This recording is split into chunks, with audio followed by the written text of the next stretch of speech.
पेपरफुटी विरोधात आंदोलन करणाऱ्या विद्यार्थ्यांना सर्वोच्च न्यायालयाचा मोठा दिलासा. गुन्हेगारी पार्श्वभूमी नसल्यास तात्काळ सुटकेचे निर्देश. महाराष्ट्र सरकारकडून आदेशाची अंमलबजावणी सुरू.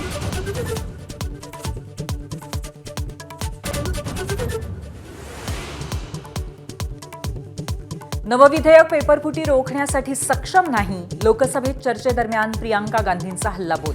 तर पेपरफुटी मागे भाजपचाच हात. ठाकरेंच्या शिवसेनेचा खळबळजनक आरोप.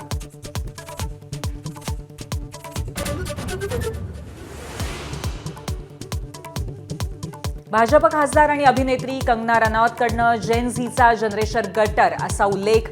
विरोधकांकडनं सडकून टीका. मात्र कंगना वक्तव्यावरती ठाम.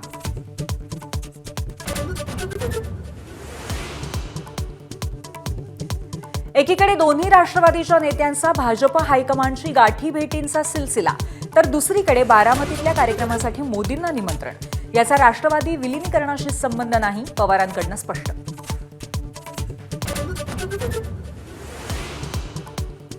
कर्जमाफीच्या यादीत गोंधळ असल्याचा धाराशिवमधल्या शेतकऱ्यांचा आरोप. 1.5 लाख कर्ज असलेल्या शेतकऱ्याला फक्त 94,000 कर्जमाफी. तर याद्या अजूनही प्रकाशित होत असल्याची कृषी मंत्र्यांची माहिती.